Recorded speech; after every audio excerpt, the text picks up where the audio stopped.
Γεια σας, είμαστε φοιτήτρες από το Τμήμα Ψηφιακών Μέσων και Επικοινωνίας και στο πλαίσιο μιας εργασίας που κάνουμε θα θέλαμε να σας διατυπώσουμε μερικές ερωτήσεις.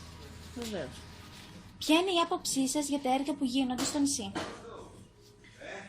Τα έργα που γίνονται στο νησί δεν είναι αρκετά.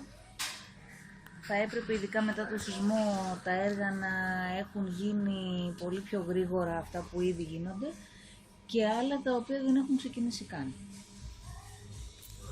Ωραία. Πόσο σοβαρό κρίνεται το πρόβλημα που δημιουργήθηκε από τα μπάζα στο λιμάνι του Λιξορείου? Είναι αρκετά μεγάλο το πρόβλημα που δημιουργείται αυτή τη στιγμή. Είναι πολύ λάθος η εποχή που ξεκίνησε το συγκεκριμένο έργο, επειδή διατηρώ επιχείρηση και στο συγκεκριμένο σημείο εκτός από εδώ.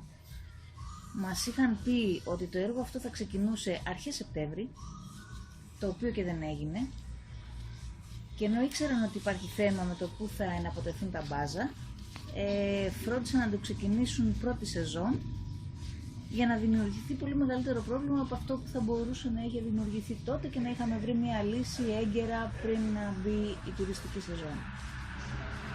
Θεωρείτε ότι θα μειωθεί ο τουρισμός στο νησί εξαιτίας των έργων? Επειδή ζούμε σε μια εποχή που η Ελλάδα ευνοείται λόγω αυτών που γίνονται στις γειτονικές χώρες, θεωρώ ότι δεν θα επηρεάσει σε πολύ μεγάλο ποσοστό την επίσκεψη των τουριστών.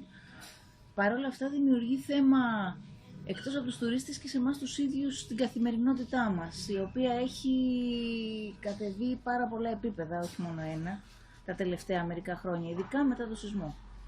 Ωραία, σας ευχαριστούμε πολύ. Παρακαλώ.